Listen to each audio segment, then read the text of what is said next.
recover? I don't know. It's too soon to say. We should let him rest. There are thousands of bodies piled in the streets. He's been very feeble for weeks. He can't get up. He doesn't speak. Do you think we should call a doctor? Call a doctor? Here? You're right. Let's just hope he wakes up one of these days.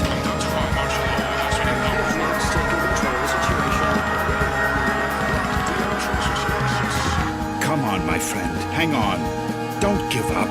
Please, let me get to this.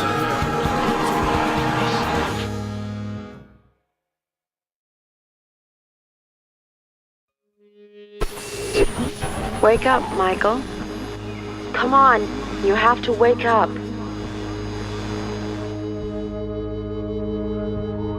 Who are you? Who's there? Please, Michael, wake up. Wake up. This silence. This darkness. Where am I? Damn it. I can't remember. Where are you? Where are you hiding? Michael, please wake up. You have to wake up. Michael? Is that my name? Please tell me where I am. I can't remember anything. What's happening? What is this place? Please, tell me. Wake up, Michael. Please wake up. Wake up now. Don't go! Please! Come back! Come back! This silence. This darkness. This emptiness.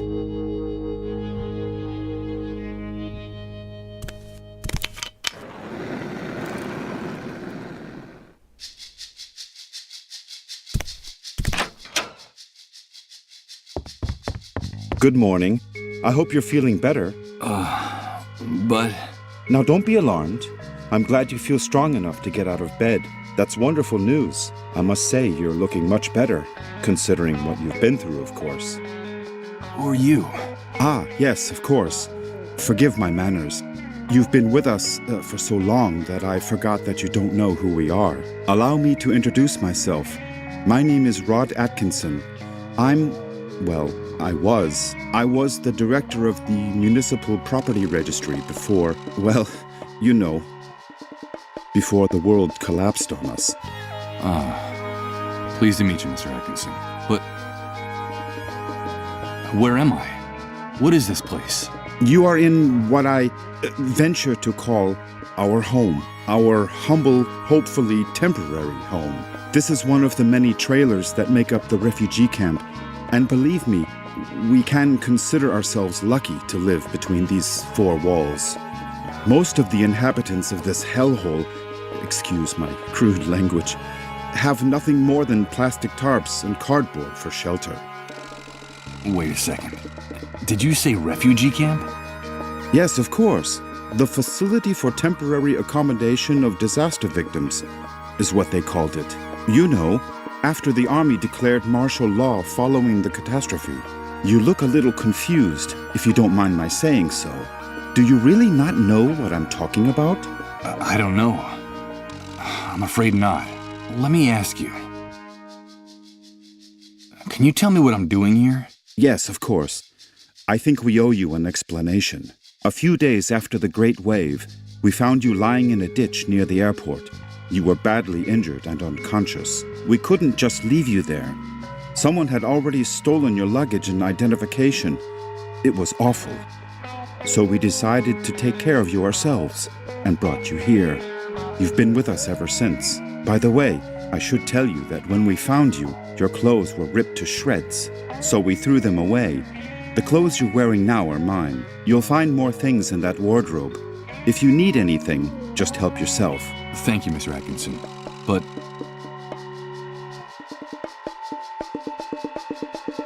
you said with us. Who else lives here? Ah, yes, of course. I still haven't properly introduced my family to you. Now is a bad time, but I promise to make proper introductions later. My wife and I sleep in the other room, and, well, little Colin sleeps with us. Colin? Yes, Colin is our only child. Our one ray of hope since the catastrophe. I'm going to confess something to you. Colin is the only reason my wife and I still struggle to keep going in this new world. We would have given up a long time ago if it weren't for him. Of course. I understand. So that was your wife's voice that woke me up a few minutes ago, right? My wife? No, that's impossible. My wife has been with me in the other room the whole time. We haven't come out of there for hours. But I'm glad you're feeling better and are fully conscious now. I guess we could say you've been reborn. And although the circumstances aren't the best, simply being alive nowadays is practically a luxury. So, welcome to our home. From what you've told me, I see that you've saved my life. I'm very grateful, Mr. Atkinson. No, please. You don't have to thank us.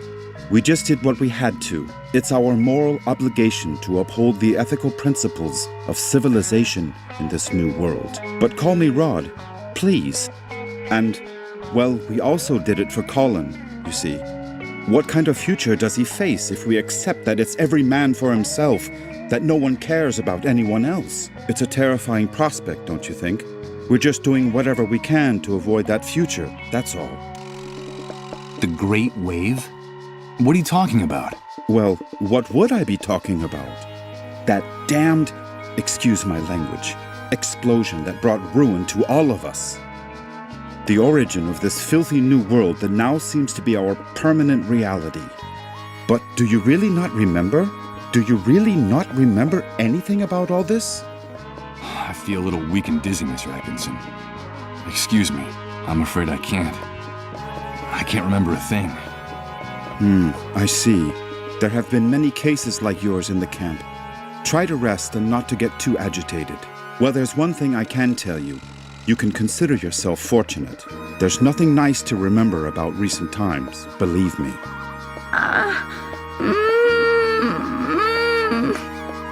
Rod! Rod! Please excuse me, but I have to leave you now. No, wait, please. What's happening? Don't go yet. I'm sorry, I understand that you have a lot of questions to ask me, but now isn't the time. Believe me, I promise to answer each and every one of your questions in peace and quiet later. Sorry, but I have to go. Rod, please, quickly! Okay, all right. Now that you're feeling better, you can go out and take a walk around the camp. But please be very careful out there. The world you knew before is gone. Heed my warning, don't touch anything. Don't talk to anyone, and don't get mixed up in anything. At least until someone explains to you how things work in this new world the Great Wave left us. Everything has changed so much out there. All right. Thanks for the advice. One more thing before I go. You've been with us for quite a while now, and we don't even know what to call you. What is your name? My name? Michael. My name is Michael. Very pleased to meet you, Michael. We'll talk again later, I promise. Michael. That's what that disembodied voice called me. That must be my name. Wake up, Michael. That's all she said. Leaving me in this immense void where I can't remember anything. Great Wave? New World? Refugee camp? But what the devil could have happened out there? I think it might be a good idea to go out there and take a look.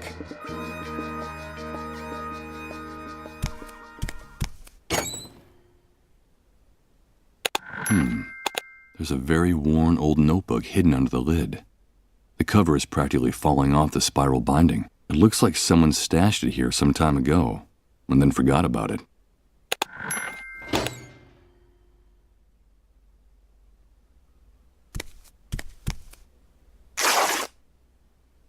Well, look at that. When I pulled back the sheet, part of it got torn on the spring sticking out of the bed frame. I hope Rod doesn't notice.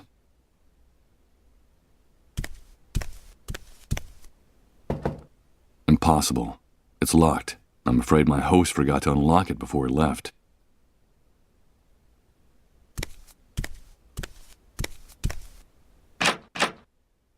It's no use. It won't open. I heard Rod bolt it from inside.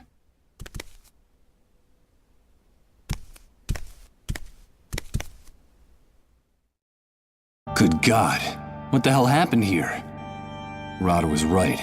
I don't know what hit this place, but whatever it was, it struck into its very foundations, without any mercy whatsoever. What's happening now? You better hide, dude. Don't you know that it's dangerous to show your face when the cleanup brigades come into the camp? You're new here, aren't you? Yeah, you could put it that way. Well, welcome to your new home. I'm Hank, but everyone calls me the Hunter. I'm Michael. But what's going on up there? Nothing, Mike, just routine. The cleanup brigades are taking away a sick person, a dissolved. You know how it is, just doing their job. Ironically, that house belongs to one of the camp moles. Those traitorous scumbags. Brigades, dissolved, moles. I don't know what you're talking about. I can't remember anything. Oh, I see, you're a blankhead. Well, you better get up to speed real quick if you want to survive here, Mike. Find me if you need help, dude. I can get you whatever you need. Doesn't matter where it is, how fast it runs, or where it tries to hide. That's why they call me the Hunter. All right, I'll remember that. Come back here! Don't take her away! Don't you know who I am? Come back here!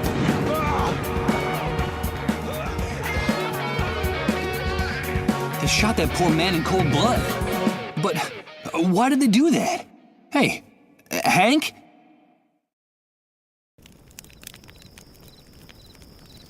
I'm afraid he's gone. Time has left these hinges bent and rusted. There's no way I'm going to be able to break open this door with my bare hands.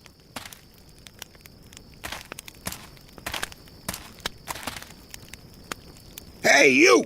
Don't even think of putting your paws on that shopping cart! Stay away from my stuff, or I swear I'll rip your guts out with my bare hands! Okay, calm down. I won't touch anything. Ouch! Damn it! This vacant lot is full of trash and broken glass. I managed to rip open the sole of my foot in a rusty nail. Hey! It's not a good idea to walk around barefoot in this enormous trash heap. You won't get very far without shoes. Yeah, thanks for the tip. The tip is yours to keep. But if you come near my things, you're a dead man. Understood? Wait, I recognize you. Aren't you the guy Rod's been taking care of in his trailer all this time? Yes, I am. Do you know Rod? Of course I do. Everyone in the camp knows Rod. You owe him your life. Don't doubt that for a second. Nowadays, no one in his right mind would do what he did for you, for a total stranger. Yes, I'm very grateful to him. But tell me, can I ask you a few questions? Tell me about Rod Atkinson. Well, I don't know him very well, but they say he's decent enough. Too decent for the times we're living in. Did you know that before coming here, he was someone important? I think he worked for the government, and he still has some good contacts on the outside. But they're not good enough to get that stupid do-gooder and his family out of here. Stupid do-gooder? Well, you know how it is. Rod is one of those good Samaritans who think they can save the world. He has helped a lot of people in the camp, but I think he's going to run into problems. I reckon that he's too weak for these times. I don't know how long he'll be able to survive. You said he had a son. A pretty good reason to hang on, don't you think? Yes, Colin. I haven't seen that kid running around here for some time. Do you know if he's all right? I don't know. I still haven't seen him. His father told me about him. Well, I'm glad he's not anywhere near me. That brat doesn't have anything better to do than to try to snoop in my shopping cart. This shooting.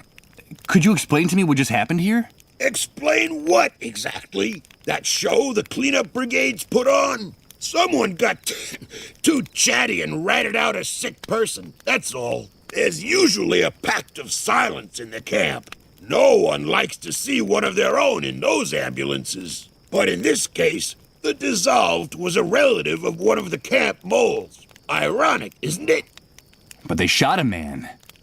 Yes, so they did. So what? The price of human life has gotten a lot cheaper lately. That needn't surprise anyone these days. Did you say dissolved? Of course, dissolved. But what the hell's wrong with you? Those people are a real plague. They're sick, and, so they say, highly contagious. Let me give you a piece of advice about them. If you see one, run the other way like he was the devil himself. Even if they don't give you that deadly disease or drive you crazy with their trances, the cleanup brigades will kill you for hiding one. You saw it with your own eyes. They don't even respect their own camp moles. Let's talk about something else. Well, I'll be going on my way. Good luck to you, pal. Just be sure to stay away from my things.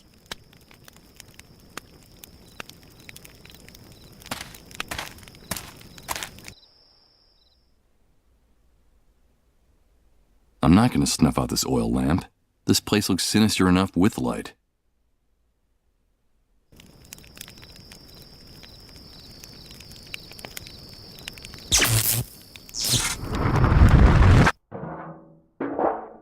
But what's happening? What is this? What the hell's going on here? Good God. I think I'm starting to lose my mind.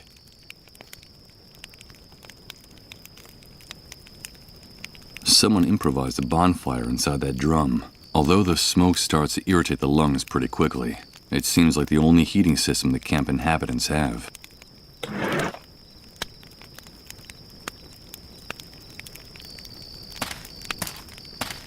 Let's see. I could swear that the lid is just the right size for this drum. Perfect.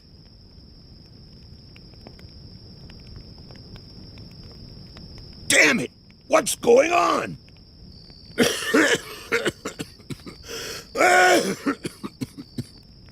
This damn shithole is going to be the end of us. I'll have to do this quickly, before this man stops coughing. Let's see what we have here. What's going on? Ugh. I don't see anything but rotten food, tattered clothes, and trash. Wait a minute. It seems like there's also a small billfold with a bunch of credit cards. Can't even breathe in this hellhole anymore. What the hell is this guy doing with so much plastic money?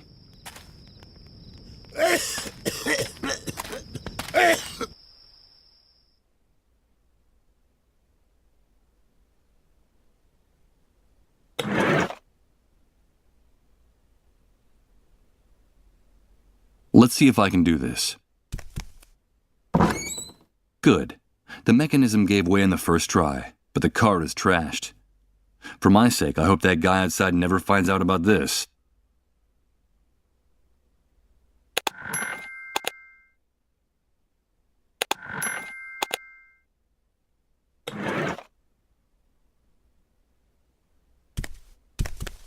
Okay, let's see how well this protruding bed spring can cut.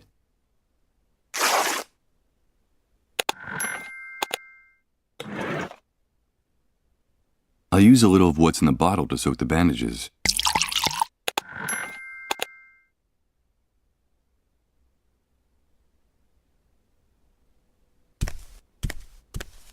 Here goes. I'll use the bandages on my foot. I hope the alcohol is enough to keep it from getting infected. Let's pray this improvised remedy doesn't lead to a delightful case of gangrene. What bastard put a lid on the drum? You're trying to suffocate me, you bunch of assholes! I think that guy out there just discovered the reason for a sudden coughing fit. Some coward in this shithole wanted to suffocate me! Me! Who was it? Who was it? Come back here so I can give you back your lid, you son of a bitch!